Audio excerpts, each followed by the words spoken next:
धाकड़ खबर, बेखौफसुमा बेबाक अंदाज।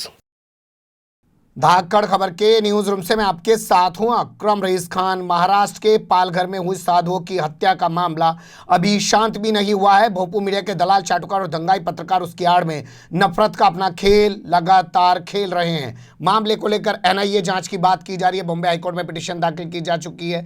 आरएसएस का बयान आ रहा है कि सीबीआई जांच होनी चाहिए, जबकि दोनों एक ही समुदाय के हैं। मरने वाला भी मारने वाला भी। वहां के जो गृह मंत्री हैं अनिल देशमुख को बाकायदा ट्वीट करके 101 लोगों के नाम की जानकारी दे चुके हैं। लेकिन अब ठीक ऐसी ही खबर उत्तर प्रदेश के बुलंदशहर से सामने आ रही है, जहां पे मरने वाले और मारने वाले दोनों एक ही समुदाय के बताए जा रहे हैं। हमलावर पकड़ लिया गया ग्रामीणों के जरिए। वो नशे में धुत बताया जा रहा है, भांग के नग्न अवस्था में, और तलवार उसके पास से बरामद हुई है। उसने 2 साधुओं को तलवार से काट कर, या यूं कहें धारदार हथियार से हमला करके मौत के घाट उतार दिया है। पुलिस मौके पर है।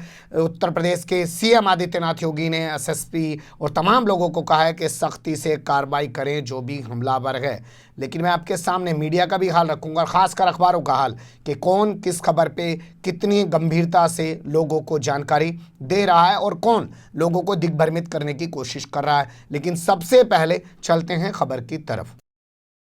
बुलंदशहर के अनूप थाना क्षेत्र के शिकारपुर रोड पर एक गांव पड़ता है जिसको पगोना गांव के नाम से जानते हैं। यहां पे शिव मंदिर है।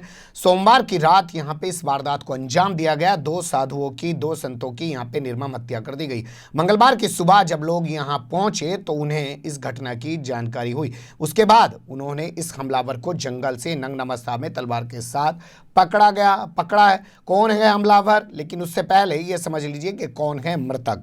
जो मृतक हैं वो अलीगढ़ के बदेशी आश्रम के रहने वाले हैं। 2 साल ये वहाँ रहे और उसके बाद ये आ गए बुलंदशहर के पगोना गांव के इस मंदिर में। और दोनों साधु इस मंदिर की देखरेख और तमाम पूजा पाठ का काम करते हैं। बताया जा रहा है कि 10 साल से करीब ये इस जगह पे हैं। और इनके जो नाम बताए जा रहे हैं, एक का नाम है गरीब दास उर्फ जगन दास, उम्र करीब 55 साल है। और उनके जो शिष्य बताए जा रहे हैं वो बुलंदशहर के रहने वाले बताए जा रहे हैं, कनौरा गांव के। ये अमर उजाला की रिपोर्ट के मुताबिक मैं आपके सामने रख रहा हूं।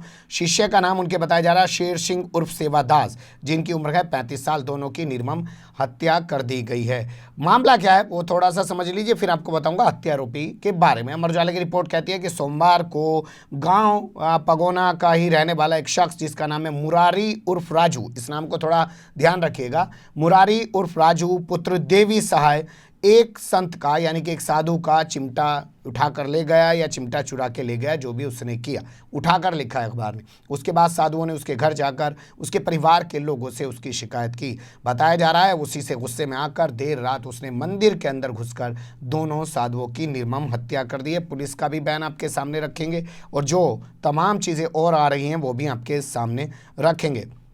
तो मुरारी को गिरफ्तार कर लिया गया है, उसको लोगों ने पकड़ लिया और फिर पुलिस के हवाले कर दिया। जैसा मैंने बताया, मंगलवार की सुबह लोगों को इसकी जानकारी हुई। जब वो मंदिर पहुंचे उसके बाद उन्होंने इस मुरारी को पकड़ लिया है। मैं बार बार पकड़ने पे मुरारी के जो फोकस कर रहा हूँ, आप लोग कहेंगे मैं रिपीट कर रहा हूँ, रिपीट नहीं कर रहा हूँ। इसी को आपको इस खबर में समझना होगा, क्योंकि कुछ अखबार फरार दिखाने की कोशिश कर रहे हैं। पुलिस ने मुरारी को अपनी हिरासत में ले लिया है। बताया जा रहा है मुरारी एक पेशेवर अपराधी है। खुर्जा से अभी हाल ही में जमानत पर छूटा है।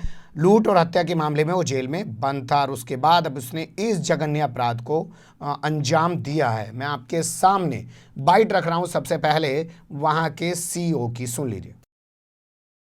देखिए, हम लोग उस मंदिर पे खड़े हैं जहां 2 साधु बाबा रहते थे। उनकी डेड बॉडी जिला अस्पताल मर्चुरी के लिए निकल चुकी है। जिस व्यक्ति ने हत्या की है वो अभी भी नशे की हालत में है, नशे में धुत है। तो ये हत्या बिल्कुल नशे की हालत में की गई है। वो व्यक्ति अरेस्टेड है, अभी बॉडी निकल चुकी है। तो हम और एसएसपी साहब साथ में थाने जा रहे हैं, उससे पूछताछ की जाएगी और जैसा इन्फॉर्मेशन आएगा उसके अनुसार फिर अग्रिम कार्रवाई की जाएगी। सीईओ का बयान आपने सुन लिया। अभी आपको यहाँ के एसएसपी संतोष कुमार का बयान भी सुना देते हैं, वो भी सुन लीजिए क्या बता रहे हैं घटना के बारे में।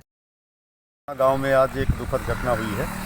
2 बाबा एक शिव मंदिर पे जगदीश उर्फ गंगीदास और शेर सिंह नाम के थे, जिनमें बड़े बाबा की उम्र लगभग 55 साल और छोटे बाबा की उम्र 45 साल के आसपास थी। उसी गांव का एक बुढ़ेड़ी व्यक्ति मुरारी उर्फ राजू जिसका नाम है, जो अनुसूचित जाति का है, और 2 2 दिन पहले बाबा का चिमटा इसने गायब कर दिया था। इस बात को लेकर और लोगों ने इसे धमकाया था। आज भांग के नशे में रात में किसी समय जा करके तलवार लेकर इसके द्वारा इन दोनों बाबाओं की हत्या कर दी गई है। सुबह लोगों ने, गांव के लोगों ने इस व्यक्ति को तलवार लेकर जाते हुए देखा था। गांव के लोग इसकी तलाश में लगे हुए थे। लगभग घटनास्थल से 2 किलोमीटर दूसरे गांव में नशे की हालत में और न्यूनतम वस्त्रों में बिल्कुल अर्धनग्न अवस्था में मिला है। अभी बहुत कुछ बताने की स्थिति में नहीं है। मौके पे मैं पहुंच रहा हूं। कानून व्यवस्था की समस्या फिलहाल नहीं है। अभियुक्त को गिरफ्तार कर लिया गया है। जो प्राथमिक छानबीन से पता चला है वो यही है कि ये मंदिर पे इसके द्वारा 2 दिन पहले बाबा का चिमटा गायब किया गया था, जिसको लेकर बाबा लोगों ने इसे डांटा था और अपशब्द कहे थे। संभवतः उसी कारण और तनाव में आकर के अर्धविक्षिप्तता की स्थिति में इसके द्वारा एक घटना कारित की गई है। फिलहाल अभियुक्त कब्जे में है और अभी नशे में है। पूछताछ का प्रयास किया जा रहा है। क्लियर हो गया आपको? वो भी बता रहे हैं कि नशे में धुत है, भांग के नशे में धुत है, उसको पकड़ लिया गया है। अमर उजाला की रिपोर्ट में आपके सामने पूरी रख चुका हूं, जिसने तमाम तफसील दी है। मानना पड़ेगा कि अमर उजाला वाकई में उत्तर प्रदेश का बड़ा अखबार है और उसके जो रिपोर्टर हैं लोकल क्षेत्र में, ग्रामीण क्षेत्र में, उनकी पकड़ ज़्यादा अच्छी है। अब आपके सामने हिंदुस्तान अखबार की मैं कटिंग रख रहा हूँ। ये लिख रहा है आरोपी का अभी तक कोई सुराग नहीं है और वो फरार है, ये लिख रहा है। लेकिन साथ में ये ज़रूर लगाना नहीं भूल रहा है कि सीएम आदित्यनाथ योगी ने पूरे मामले को लेकर आला अधिकारियों से कहा कि वो मौके पर जाकर जांच करें और सख्त कार्रवाई करें। अब आपके सामने नवभारत टाइम्स का हाल रख देते हैं। ये लिख रहा है कि नशेड़ी राजू को घटना से करीब 2 किलोमीटर की दूरी पर पकड़ लिया गया है। उसके कब्जे से तलवार भी बरामद हुई है। तो देखिएगा, एक बता रहा है क्या हाल कि भाई उसका नाम ये है, पिता का नाम ये है, तमाम चीज़ें, और दूसरा अखबार बता रहा है कि वो फरार है, उसका पता ही नहीं चल पा रहा है। ये लिखना जबकि पकड़ा जा रहा है, तो आप क्या नैरेटिव बनाना चाहते हैं जी? दूर बैठा आदमी अगर आपकी खबर पढ़ रहा हो, आपका ऐप या आपका वेबसाइट पे आपकी खबर पढ़ रहा हो, तो उसका क्या होगा? यहाँ अब एक चीज़ निकल के आती है। आपने एसएसपी का बयान सुना और सबसे अहम चीज़ मुझे लगता है यही, पालघर वाला मामला अभी शांत नहीं हुआ। उसी दौरान बुलंदशहर में 2 साधुओं की हत्या क्या इसने की है या इससे करवाई गई है कि तू हत्या कर दे और तू फरार हो जा और उसके बाद फिर हम दोनों धर्म विशेष के लोगों को आपस में लड़ाने का खेल खेलेंगे? इसके पीछे पूरा खुलासा होना चाहिए। पुलिस को पूरी कोशिश करनी चाहिए कि क्या इसने सिर्फ इसी विवाद के चलते हत्या कर दी है या इसको किसी ने उकसाया है ये हत्या करने के लिए, क्योंकि आजकल मामला गर्म है। आपने देखा होगा पंजाब में भी एक साधु पे हमला होने की बात आई, बाद में निकला कि वो लूटपाट का मामला था, उसको भी ऐसे प्रसारित किया गया कि वहाँ पे भी साधु पे हमला किया गया। वहाँ कांग्रेस की सरकार थी, लेकिन यहाँ बीजेपी की सरकार है।